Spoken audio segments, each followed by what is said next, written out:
आज जो हमारे साथ में गेस्ट हैं अभी पीछे बैक स्टेज पर, उनका अपना एक प्लेटफॉर्म है योर स्टोरी के नाम से, जहां पर बहुत सारे एंटरप्रेन्योर्स की स्टोरीज वहां पर उन्होंने कवर करी हुई है। तो आज पहली बार ऐसा होने वाला है कि योर स्टोरी की जो फाउंडर है उनकी स्टोरी हम कवर करने वाले हैं अपने इस प्लेटफॉर्म के ऊपर। So please give a energetic and warm welcome to the one and only Shraddha Sharma.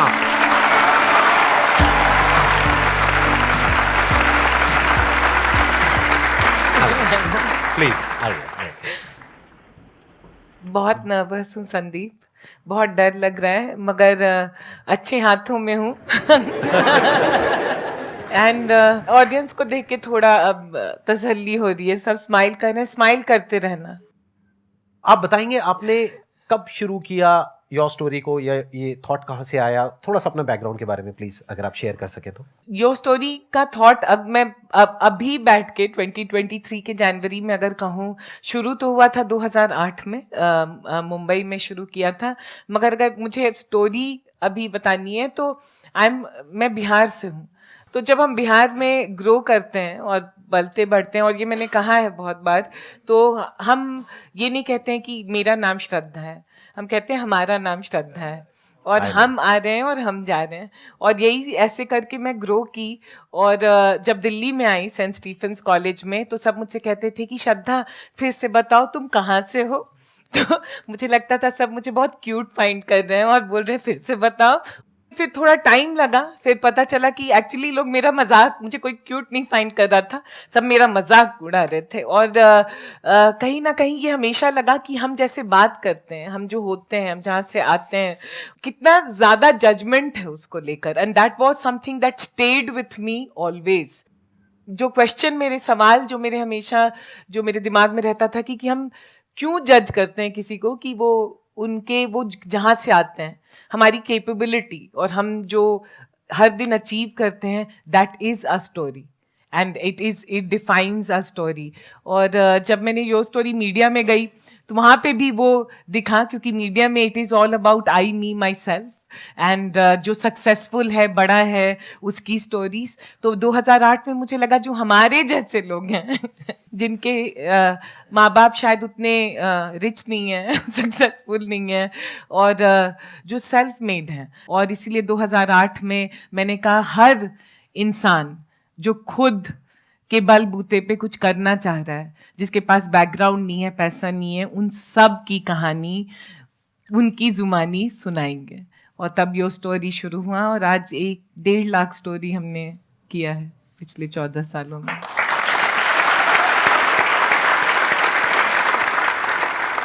तो अगर 2008 की बात करी जाए, जब आपने शुरू किया योर स्टोरी को, क्या आपने मीडिया में कुछ जॉब किया था या क्या किया था? मैं टाइम्स ऑफ इंडिया में थी as a journalist, very short as a journalist, but brand, फिर स्ट्रैटेजी, और फिर जो लकीली मुझे अपॉर्चुनिटी मिला जो ओनर्स हैं टाइम्स ऑफ इंडिया, उनके साथ काम करने का बहुत ही कम उम्र में। फिर मैं CNBC में गई काफ़ी सीनियर रोल में, और मैंने देखा, समझा कि क्या हो रहा है और क्या नहीं। और फिर वहाँ से मैंने सोचा कि एक अपनी नई दुनिया होनी चाहिए जहाँ पे मेरे जैसे लोगों को सबको आवाज़ देनी होगी और सबकी स्टोरी सुनानी होगी बिना पैसा और ये के।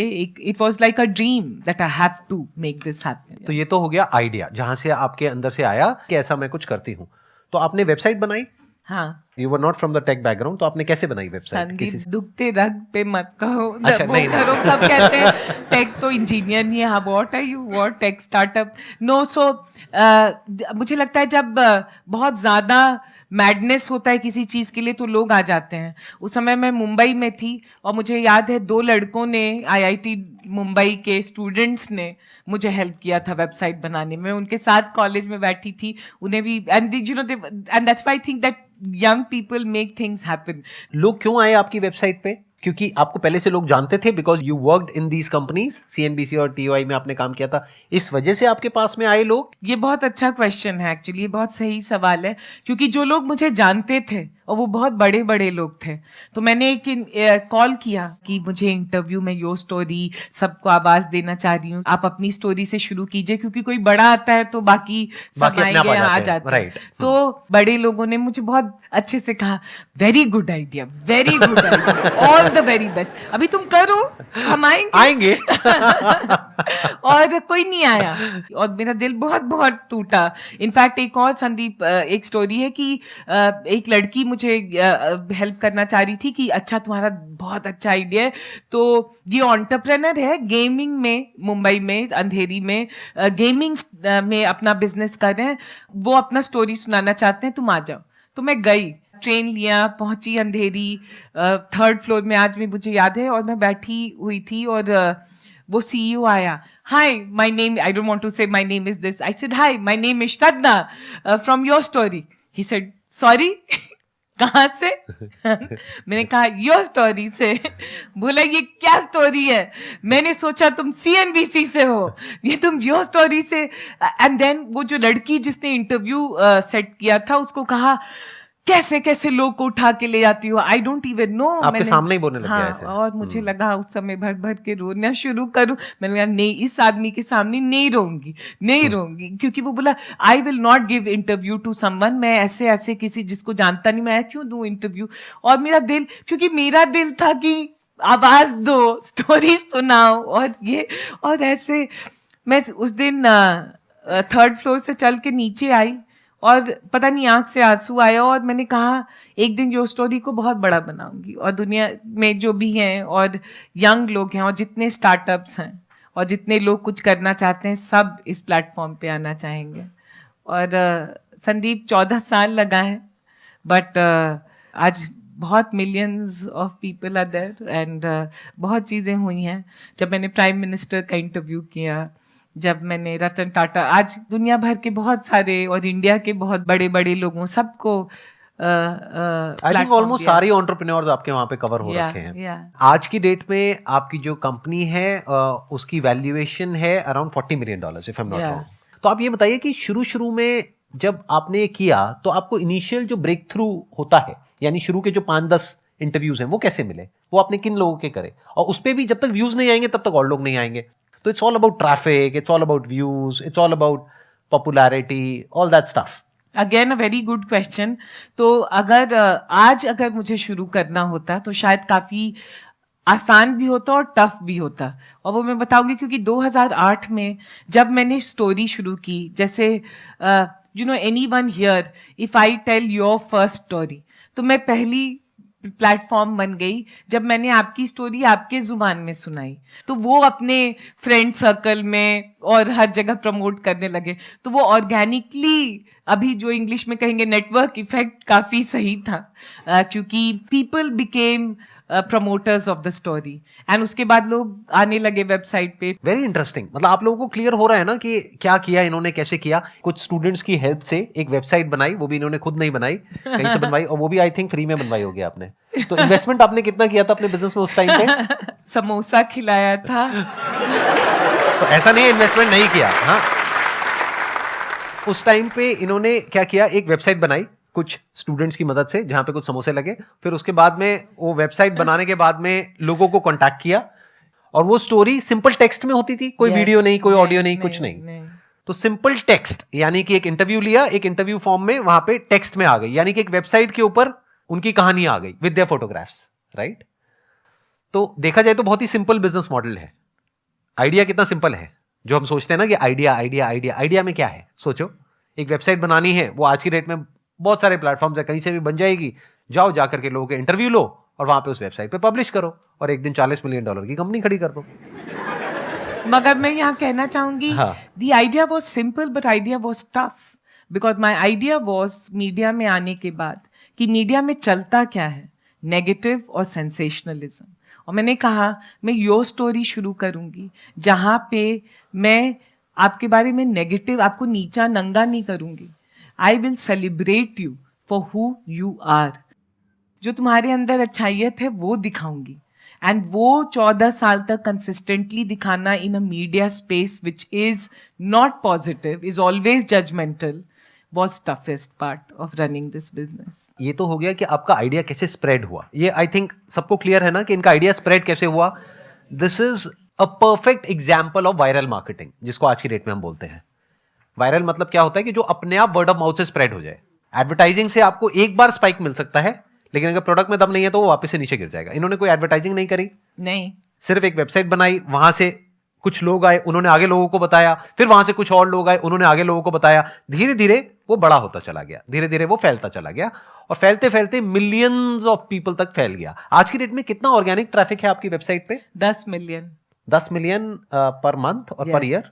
Per month. Per month 10 million मतलब 1 करोड़ लोग यहां पर आते हैं इनकी वेबसाइट पे हर महीने, विच is not a small number, which is a good number. 5 million subscribers हैं। उन्होंने न्यूज़लेटर के लिए सब्सक्राइब किया हुआ है, newsletters, 5 मिलियन सब्सक्राइबर्स हैं और 10 मिलियन यूजर्स हैं।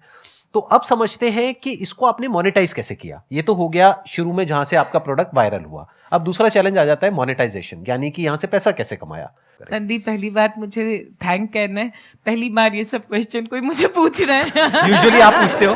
नहीं, और यूजुअली कोई सोचता ही नहीं है कि सुनना चाहिए या it's worth it, but I am thankful that you are telling in India my story, क्योंकि मैंने 14 साल से मेहनत करके एक प्रॉफिटेबल सस्टेनेबल बिजनेस बनाया है। तो कैसे पैसा शुरू किया, तो आइडिया तो बहुत रोमांटिकली कि सबकी कहानी सुनानी है दिल से, दिमाग यूज ही नहीं किया। फिर पता चला दिमाग नहीं यूज किया है, क्योंकि पैसा कैसे बनेगा। स्टोरी स्प्रेड्स हो रहे हैं, सब कोई लव कर रहा है स्टोरी और सबको बहुत वैलिडेशन मिल रहा है, मगर पैसा कैसे बनेगा, बहुत बड़ा सवाल था मेरे सर पे। और मिडिल क्लास से आने से, और जहाँ से जिस बैकग्राउंड से मैं आ रही थी, मेरी मदर और मेरे घर में पैसा कमाना बहुत इंपॉर्टेंट था, क्योंकि ऐसा नहीं था कि कोई घर से पैसा भेज रहा था या कुछ वो था। तो स्ट्रेस भी काफी है और पैसे को लेके काफी स्ट्रेस होने लगा। और प्लस आप एक सेफ और सिक्योर जॉब कर रहे थे जिसको आपने छोड़ा था, जहाँ से पैसा आ रहा था। और यहाँ पे कितने टाइम तक पैसा नहीं आया था योर स्टोरी शुरू करने के बाद में? 1 साल तक। 1 साल तक कोई पैसा नहीं आया? नहीं। तो 1 साल तक आपने कैसे सर्वाइव किया अपनी सेविंग्स के बेस पे? पागल हो गई थी मैं। क्योंकि पैसा बहुत ही इंपॉर्टेंट चीज था मेरी जिंदगी में, एंड सेविंग था और ट्रेन से चलती थी। जैसे आज अच्छे दुपट्टे पहने, उस समय शॉपिंग कुछ भी नहीं किया। एकदम इकोनॉमस जिंदगी उस समय जिया मैंने। But I want to call this out, coming from the background I did, and it's very important. जब आप पैसे से नहीं आते हैं तो आपको सबसे ज्यादा थैंकफुल होना चाहिए, क्योंकि आपके अंदर एक आग लगा होता है कि पैसा कमाना है। Right, it is very good, I am very thankful कि मेरे घर से कोई 1 रुपया नहीं भेजा न था। तो मेरे अंदर बोध हमेशा था कि कुछ भी बिजनेस करूं तो पैसा खुद, it should be self sustainable and it should be able to make money. किसी एंटरप्रेन्योर ने, जिसकी स्टोरी की थी मैंने, श्रीला जाइडुपल, मुझे आज भी उसका नाम याद है, वो कहा how are you making money. मैंने कहा नहीं, स्टोरी सुना रही। तो बोलता नहीं इतना अच्छा कर रहे हैं, मैं पैसा आपको नहीं दे सकता, क्योंकि अब मैंने कहा मुझे आपसे लेना भी नहीं है पैसा। बट बोला उसने कि मैं आपको एक किसी इंसान से कनेक्ट करूंगा जिससे, आई स्टिल रिमेंबर उस आदमी का नाम, बख्शीश दत्ता। सन स्टार्टअप एसेंशियल्स प्रोग्राम होता था, सन माइक्रो सिस्टम एक कंपनी थी, अब वो ओरेकल ने खरीद ली है। उसने मुझे एक फर्स्ट चेक ही gave me of 1 lakh rupees to run a program campaign, ad campaign on your website. Yes, to get enroll people for Sun Startup Essential program. और फिर वहां से कहानी शुरू हो गई। और एक बात कहना चाह रही हूँ कि हर साल हम प्रॉफिटेबल कंपनी रहे। फंड रेज किया मैंने 2015 के एंड में, तो 15 से 17 तक हम नहीं प्रॉफिटेबल थे, क्योंकि काफी एक्सपैंड किया, but we were profitable even in pandemic. और इस साल भी टचवुड रहेंगे। तो अब इंटरेस्टिंग पॉइंट ये है कि यहाँ से आपकी रेवेन्यू आनी शुरू हुई। Yes. यानी अब आपको समझ आया कि अच्छा ऐसे भी पैसा कमाया जा सकता Yes. है, यानी अपनी वेबसाइट पे एड्स रन करके। तो आप थोड़ा सा बताएंगे कि रेवेन्यू आपकी किस तरीके से रही, ग्राफ क्या रहा, जैसे पहले साल में कितनी रेवेन्यू थी, फिर उसके बाद कितनी हुई, कैसे बढ़ी रेवेन्यू? जहाँ पे मैं सोचती हूँ कि मैंने डिसरप्ट किया मॉडल, कि एड से पैसे नहीं कमाए, क्योंकि एड जो होता है वो अगर देखिए तो उसके लिए 100 मिलियन 1 बिलियन व्यूज और ये सब उससे स्केल का पैसा बनता है। तो मैंने देखा, मैंने B2B मीडिया बनाने, बैकएंड मॉडल B2C था स्टोरीज, बट बैकएंड में मैंने कहा B2B, जिन सारे जो स्टोरीज कर रहे हैं उसमें काफी डेटा और इंटेलिजेंस मिल रहा था। एक कोट है, ब्रेने ब्राउन कहती है, stories are data with souls. So there was a very strong data and intelligence that started getting built on the background. और फिर हम उसको लेके जैसे B2B journals and trade bodies do, हमने काफ़ी मीटअप्स किए तो उससे पैसा बना. सेकंड, हमने एक प्रॉपर्टी 2010 में शुरू किया है, अभी 13-14 साल हो गया है, टेक्स पार्क्स करके. वो काफ़ी बड़ा स्टार्टअप में सबसे बड़ा इवेंट होता है, दुनिया भर से लोग आते हैं उसको अटेंड, तो वो एक बहुत बड़ा आईपी बना. थर्ड, हम रिसर्च रिपोर्ट्स काफ़ी निकालते हैं और ये सब करते हैं. चौथा, मैंने कहा न्यूज़लेटर सब्सक्राइबर्स, क्योंकि ये टॉप एंटरप्रेन्योर सीईओज ये सब तो हैं. मेलर्स भेजने के आप हाँ, पैसे लेते होंगे, ये राइट? वो भी हाँ, है. वो होता होगा. अभी वीडियो कैंपेन्स काफ़ी करते हैं तो उसके लिए आते हैं अगेन कॉर्पोरेट्स. प्रॉपर्टीज बनाए जैसे मनी मैटर्स, ये सब करके सीरीज हम चलाते हैं. तो अब ये सब बहुत सारे once you have the trust, goodwill, brand, data and insight, तो पैसा बन जाता है. Excellent ji.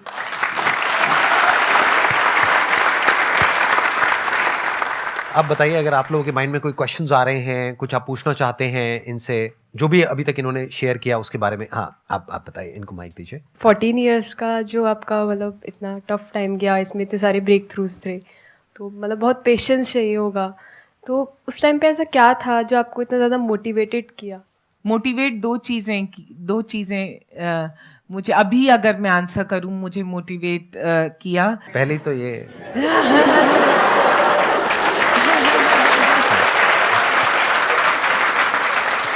No, but I have to call Sandeep, and of course all of you know that to me he's an incredible story in itself, and we are also very, very proud. And I also think the consistency and the generosity with which he has conducted himself, and that's very obvious, and that's why I think he has that kind of love which he gets. Thank you so much, but I was just kidding. No, मजाक कर रहा no, था. but it's also why are we hesitant to not acknowledge good things in our country when we I see, and he's one of the good things about our country. The two things that helped me was मेरे अंदर डर बहुत था failure का. तो एक बार शुरू कर दिया तो मेरी माँ बहुत रोई थी पटना में. मैंने जब कॉल किया था मेरी मदर को कि मैं छोड़ रही हूँ टीवी चैनल और ये, तो वो रोने लगी.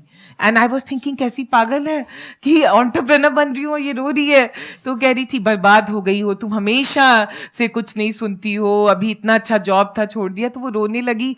एंड मेरे अंदर एक वो डर था कि I should not disappoint my mother. And the second thing was somewhere I was very mad about कि मुझे नेगेटिविटी में मैंने बहुत जिंदगी में देखा है और झेला है. I really believe positivity is a habit. Being positive is an everyday habit like brushing your teeth. Positivity requires effort. और मैं बीच में मैदान छोड़ के भागने वाली नहीं थी क्योंकि लोग कह रहे थे PR. I said आज this is not PR. This is being the ability to appreciate each other. तो वो भी एक जुनून था कि करना है, addiction. So that and I lost my mother in 2010. फिर एक वो भी था that she never got to see and that's why I wanted to do. So बहुत सारी चीज़ें थी, दौड़ाते रही और entrepreneurs थे, बहुत प्यार मिला है. I'll be lying if I don't tell all of you that I got a lot of love from entrepreneurs. क्योंकि पहली बार किसी के साथ खड़े हो जाओ तो लोग भूलते नहीं हैं. Yeah. It's such an interesting story. Thank you.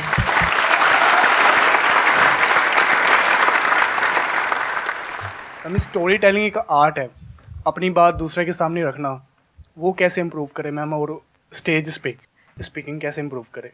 The only thing you will become a good storyteller is by making mistakes and making a joke of yourself. लोग हंसें, मतलब आगे चल के अच्छाइयत पे हंसें और कुछ अच्छे जोक्स पे हंसें, but you have to come and stand on the stage. It is again an everyday habit. Right जो भी अच्छे स्टोरी टेलर्स को ऑब्जर्व करो, जो भी हैं, संदीप को देखो, दे डू, मतलब इट डजंट कम ओवरनाइट. हर दिन वो आके खड़े होते हैं. दूसरा, मुझे लगता है अगर अच्छा स्टोरी टेलर बनना है तो अच्छा इंसान बनना बहुत जरूरी है, because you need to understand human beings. For me what I like is not the story you tell, what I like is the story you are not telling me. Right, to understand that. लोग को पहचानना शुरू करोगे तो story teller अपने आप. और practice करो, खड़ो स्टेज पे, अपना मजाक उड़ाओ, लोग ताली नहीं बजाएंगे तो ठीक है, but you will get the game. Story telling में क्या होता है, जैसा कि इन्होंने कहा कि अपना मजाक उड़वाने के लिए हमको हमेशा तैयार रहना है, यानी कि जो सच है जैसा है वैसा बोलने का दम रखो। Yeah. क्योंकि अगर आप अपने आप को परफेक्ट दिखाओगे हमेशा, तो सामने वाला इंसान समझ जाएगा कि आप एक्टिंग कर रहे हो, और एक्टर्स को कोई नहीं देखना चाहता, even if it's a movie आप एक्टर्स को देखने के लिए जाते हो या कैरेक्टर को देखने के लिए जाते हो? तो आपको क्या करना होगा कि एक्टिंग नहीं करनी है, जो एक्चुअल में जैसे हो जो हो बोल दो, और वही चीज कनेक्ट करेगी, and that is story telling. मतलब कि सामने वाला रिलेट कर सके। वो रिलेट तभी करेगा जब आप बिना किसी फिल्टर के बोल रहे हो, अंदर से जो हो जैसे हो बस बोलते चले जा रहे हो, सामने वाला भी अपने आप ही उस जोन में चला जाएगा। वो कहेगा अरे अरे अरे अरे, मतलब एक ऐसी कहानी उसके माइंड में बिल्ड हो जाएगी। अगर if you talk about great story telling, एक स्टोरी टेलिंग हो सकती है which is like fake story telling, उसको आप सुनोगे पढ़ोगे और भूल जाओगे एक दिन में। बट कुछ ऐसी कहानियां होती है जो अंदर टच कर जाती है, मतलब याद रह जाती है। जैसे अगर मेरी बात करी जाए तो मेरे दिमाग में एक मैंने बायोग्राफी सुनी थी डॉक्टर एपीजे अब्दुल कलाम की, वो कुछ टच कर गया था। There was an honesty in that story. तो if you want to be a great storyteller, तो बी ऑनेस्ट, बी ऑथेंटिक। किसी के जैसा बनने की कोशिश मत करो। जो आपकी कहानी है, जैसी कहानी है, बिना ये सोचे कि हाँ उसका कुछ अच्छा हो रहा है, बुरा हो रहा है, ये हो रहा है, वो हो रहा है, whatever it is, without thinking of the consequences और आउटकम, जस्ट से इट।